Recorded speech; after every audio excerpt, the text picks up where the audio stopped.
ಇಲ್ಲಿ ತಮ್ಮದೇ ಜಿಲ್ಲೆಯ ಲೋಕಸಭಾ ಸದಸ್ಯರು ಪದೇ ಪದೇ ಹೇಳ್ತಾ ಇದ್ರು, ನಾವು ಸಂವಿಧಾನವನ್ನು ಬದಲಾವಣೆ ಮಾಡಬೇಕಂದ್ರೆ 400 ಸೀಟ್ ಬೇಕು ಅಂತೇಳಿ ಅವರಿಗೆ ಟಿಕೆಟ್ ನಿರಾಕರಣೆ ಮಾಡಿದ್ದಾರೆ.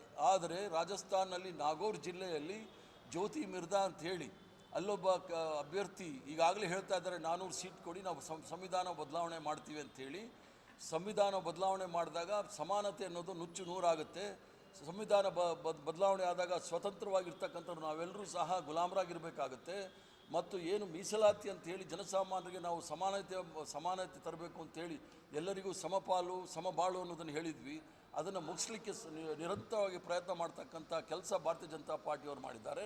ಆದ್ದರಿಂದ ಈ ಒಂದು ನ್ಯಾಯಕಾಲ ಬರಬೇಕಾದ್ರೆ ಸಂವಿಧಾನ ಉಳಿಬೇಕು, ಪ್ರಜಾಪ್ರಭುತ್ವ ಉಳಿಬೇಕು, ಜಾತ್ಯತೀತ ತತ್ವ ಉಳಿಬೇಕು. ಮತ್ತು ಪುನಃ 2029ರಲ್ಲಿ ಚುನಾವಣೆ ಮತ್ತೊಂದು ಬಾರಿ ಬರಬೇಕು ಅನ್ನೋದಿದ್ದರೆ ನಾವು ಈ ಬಾರಿ ಭಾರತೀಯ ಜನತಾ ಪಾರ್ಟಿನ ಸೋಲಿಸೋದು ಭಾಳ ಮುಖ್ಯವಾಗಿದೆ. ಆದ್ದರಿಂದ ಎಲ್ಲರೂ ಸಹ ಸೇರಿಸಿ ಪ್ರಜಾಪ್ರಭುತ್ವವನ್ನು, ಸಂವಿಧಾನವನ್ನು ಮತ್ತು ಜಾತ್ಯತೀತ ತತ್ವವನ್ನು ಏನು ನಮ್ಮ ಸ್ವತಂತ್ರ ಹೋರಾಟದ ನಮ್ಮ ಪೂರ್ವಜರು ಸ್ವತಂತ್ರ ಹೋರಾಟದ ಆಶಯಗಳನ್ನು ಅನುಷ್ಠಾನಕ್ಕೆ ತರಲಿಕ್ಕೆ ಪ್ರಯತ್ನ ಮಾಡಿದ್ರು, ಅದನ್ನು ಮುಂದುವರಿಸ್ಕೊಂಡು ಹೋಗಲಿಕ್ಕೆ ನಾನು ಕಳಕಳಿಯ ಪ್ರಾರ್ಥನೆ ಮಾಡ್ತೀನಿ. ಏನಾದರೂ ಪ್ರಶ್ನೆ ಇದ್ದರೆ ಕೇಳಿ ಉತ್ತರ ಕೊಡ್ತೇನೆ.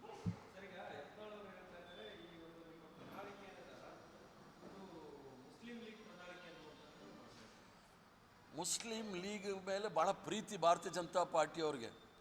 1940ನೇ ಇಸ್ವಿನಲ್ಲಿ ಫಜ್ಲುಲ್ ಹಕ್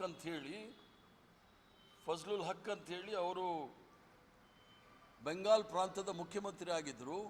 ಅವರು ಮೊಟ್ಟ ಮೊದಲನೆಯ ಪಾಕಿಸ್ತಾನ ಆಗಬೇಕು ಅಂಥೇಳಿ ಪ್ರಸ್ತಾವನೆಯನ್ನು ಮಂಡಿಸಿದವರು ಫಜ್ಲುಲ್ ಹಕ್ ಅವರು. ಅದಕ್ಕೆ ಭಾಗಿಯಾಗಿದ್ದವರು ಹಿಂದೂ ಮಹಾಸಭಾದ ಪ್ರಮುಖ ನಾಯಕರಾಗಿದ್ದಂಥ ಶ್ಯಾಮಾ ಪ್ರಸಾದ್ ಮುಖರ್ಜಿಯವರು. ಅದಲ್ಲದೆ ಹಿಂದೂ ಮಹಾಸಭಾದವರು ಮುಸ್ಲಿಂ ಲೀಗ್ ಅವ್ರ ಜೊತೆ ಕೇವಲ ಬೆಂಗಾಲ್ ಪ್ರಾಂತದಲ್ಲಿ ಮಾತ್ರ ಅಲ್ಲ, ನಾರ್ತ್ ವೆಸ್ಟ್ ಫ್ರಾಂಟಿಯರ್ ಪ್ರಾವಿನ್ಸ್ ಮತ್ತು ಸಿಂಧಲ್ಲೂ ಸಹ ಮುಸ್ಲಿಂ ಲೀಗ್ ಜೊತೆ ಸೇರಿ ಇವರು ಸರ್ಕಾರವನ್ನು ರಚನೆ ಮಾಡಿದ್ದು ಇತಿಹಾಸ. ಆದ್ದರಿಂದ ಅವ್ರಿಗೇನಾದರೂ ಪ್ರೀತಿ ಇದ್ದರೆ ಮುಸ್ಲಿಂ ಲೀಗ್ ಜೊತೆ ಸೇರಿಕೊಳ್ಳಿ. ಇಲ್ಲಿ ಸಂವಿಧಾನದ ವಿರುದ್ಧ ಮಾಡ್ತಾ ಇರೋದೇ ಅದೇ ಕಾರಣಕ್ಕೆ. ಸಂವಿಧಾನದಲ್ಲಿ ಸಮಾನತೆ, ಎಲ್ರಿಗೂ ಸಹ ಸಮಪಾಲು ಸಿಗಬೇಕು ಅಂಥೇಳಿ ಅದರಲ್ಲಿ ಕ್ರಿಶ್ಚಿಯನ್ಸು, ಮುಸ್ಲಿಮು, ದಲಿತರು, ಆದಿವಾಸಿಗಳು, ಅಲ್ಪಸಂಖ್ಯಾತರು ಅಥವಾ ಮುಂದುವರೆದವರು, ಹಿಂದುಳಿದವರು ಎಲ್ಲರೂ ಸೇರಿದ್ರು ಎಲ್ರಿಗೂ ಸಹ ಸಮಾನತೆ ಬರಬೇಕು ಅನ್ನೋ ವಿಚಾರದಲ್ಲಿ ವಿರೋಧ ಇರತಕ್ಕಂಥವ್ರು ಭಾರತೀಯ ಜನತಾ ಪಾರ್ಟಿಯವರು. ಅದಕ್ಕೆ ಮುಸ್ಲಿಂ ಅವ್ರನ್ನ ಮುಂದೆ ಇಟ್ಬಿಟ್ಟು ಸಂವಿಧಾನದ ವಿರುದ್ಧ ಹೋರಾಟ ಮಾಡೋ ಪ್ರಯತ್ನ ಮಾಡ್ತಾ ಇದ್ದಾರೆ. ಎಲ್ಲರಿಗೂ ಸಹ ಸಮಾನವಾದ ಕಾನೂನು ಈ ದೇಶದಲ್ಲಿ ಯಾರಿಗೂ ಸಹ ಒಂದು ಸ್ಪೆಷಲ್ ಆದ ಕಾನೂನು ಯಾರಿಗೂ ಇಲ್ಲ. IPC ಇದೆ, ಅದರ ಜೊತೆಗೆ ಸಂವಿಧಾನದ ಆಶಯದಲ್ಲಿ, ಸಂವಿಧಾನದ ಚೌಕಟ್ಟಿನಲ್ಲಿ, ಕಾನೂನಿನ ಚೌಕಟ್ಟದಲ್ಲಿ ಎಲ್ಲರೂ ಸಹ ಸಮಾನರು. ಯಾರು ದೊಡ್ಡವರಿಲ್ಲ, ಯಾರು ಕೀಳ್ಮಟ್ಟದಲ್ಲಿ ಕೆಳಗಡೆ ಇಲ್ಲ. ಪ್ರಣಾಳಿಕೆಯಲ್ಲಿ ಎಲ್ಲಾದರೂ ತೋರಿಸಿ. ಸುಮ್ಮನೆ ನಾಗ್ಪುರ್ ಯೂನಿವರ್ಸಿಟಿ, ವಾಟ್ಸಪ್ ಯೂನಿವರ್ಸಿಟಿನಲ್ಲಿ ಮೆಸೇಜ್ ಬಿಟ್ಟರೆ ಆಗಲ್ಲ. ಯತ್ನಾಳು ಏನು ಬೇಕಾದರೂ ಹೇಳ್ತಾರೆ, ಪ್ರಣಾಳಿಕೆಯಲ್ಲಿ ಮುದ್ರಣ ಆಗಿದ್ದರೆ ಅವ್ರು ಹೇಳಬೇಕು ಈ ಥರ ಹೇಳಿದ್ದೀವಿ ಅಂತ ಹೇಳಿ. ಯಾಕಂದರೆ ಸಮಾನತೆಯ ವಿರೋಧಿಗಳು ಇವರೆಲ್ಲ ನಮ್ಮನ್ನು ಯಾವುದೋ ಕಾರಣಕ್ಕೆ ಅದನ್ನು ತೋರಿಸ್ಲಿಕ್ಕೆ ಪ್ರಯತ್ನ ಮಾಡ್ತಾ ಇದ್ದಾರೆ.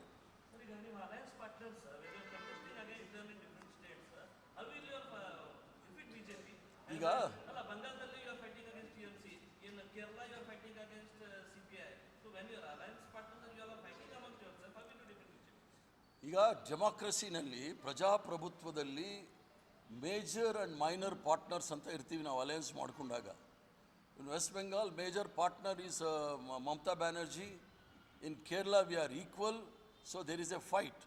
ಆದರೆ ಯಾರೂ ಸಹ ವ್ಯಕ್ತಿರಿತವಾಗಿ ಕೇಂದ್ರ ಸರ್ಕಾರದಲ್ಲಿ ಭಾರತೀಯ ಜನತಾ ಪಾರ್ಟಿ ಬರಬೇಕು ಅಂತ ಹೇಳೋರಲ್ಲ. ಎಲ್ಲರೂ ಸಹ ಭಾರತೀಯ ಜನತಾ ಪಾರ್ಟಿಗೆ ಮನೆಗೆ ಕಳಿಸ್ಬೇಕು ಅನ್ನೋ ಮನಸ್ಥಿತಿ ಇಟ್ಕೊಂಡಿರ್ತಕ್ಕಂಥವ್ರು ಚುನಾವಣೆ ಮಾಡ್ತಾ ಇದ್ದಾರೆ. ಕೇರಳದಲ್ಲಿ ಭಾರತೀಯ ಜನತಾ ಪಾರ್ಟಿ ಇಲ್ಲ, ವೆಸ್ಟ್ ಬೆಂಗಾಲಲ್ಲಿ ಪ್ರಯತ್ನ ಮಾಡ್ತಾ ಇದ್ದಾರೆ ಅವ್ರ ನಂಬರ್ ಜಾಸ್ತಿ ಮಾಡ್ಕೊಳ್ಳೋಕ್ಕೆ. ಅವೆಲ್ಲಕ್ಕೂ ಸಹ ಅದಕ್ಕೆ ಅವರು ನಾಯಕರು ಸಹ ಹೇಳಿದ್ದಾರೆ ನಾವು ಇಂಡಿಯಾ ಅಲಯನ್ಸ್ ಜೊತೆ ಇದ್ದೀವಿ ಅಂಥೇಳಿ. ಕಾಂಗ್ರೆಸ್ ಪಕ್ಷದವರು ಸಹ ನಾವು ಇಂಡಿಯಾ ಅಲಯನ್ಸ್ ಜೊತೆ ಇದ್ದೀವಿ ಅಂಥೇಳಿ. ಚುನಾವಣೆ ಬಂದ ನಂತರ ಫಲಿತಾಂಶ ಬಂದಾಗ ಸ್ಪಷ್ಟ ಚಿತ್ರ ಗೊತ್ತಾಗುತ್ತೆ.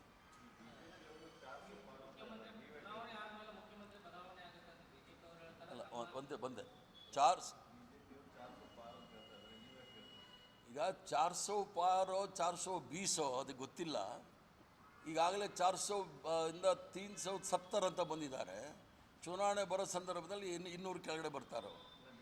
ನಾವು ಭಾರತೀಯ ಜನತಾ ಪಾರ್ಟಿನ ನಿಶ್ಚಯವಾಗಿ ಸೋಲಿಸ್ತೀವಿ. ಸರ್ಕಾರ ಮಾಡೋಷ್ಟು ಸಂಖ್ಯೆ ನಮಗೆ ಸಿಗುತ್ತೆ.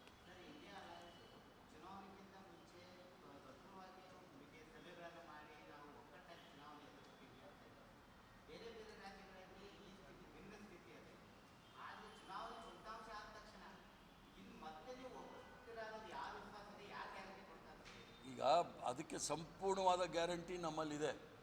ಚುನಾವಣೆ ಆದ ನಂತರ ದೇಶದಲ್ಲಿ ಆಗಿರ್ತಕ್ಕಂಥ ಅನಾಹುತಗಳನ್ನು ಸರಿ ಮಾಡಬೇಕಾದ್ರೆ ಎಲ್ಲರೂ ಸಹ ಒಟ್ಟಿಗೆ ಬರಬೇಕು.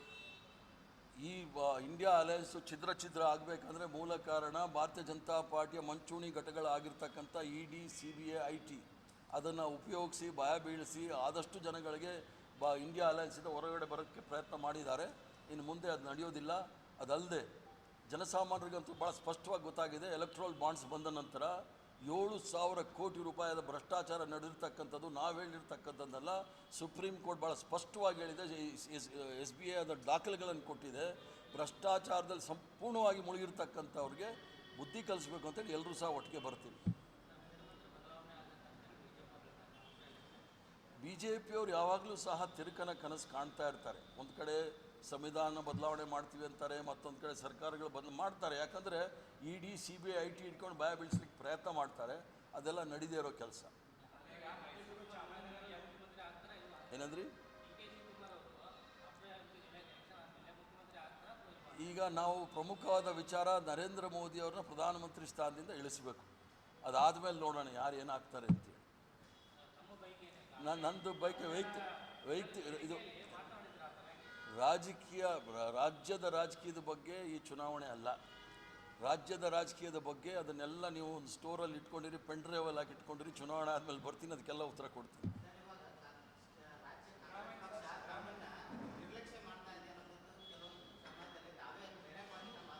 ಏನಂದ್ರಿ?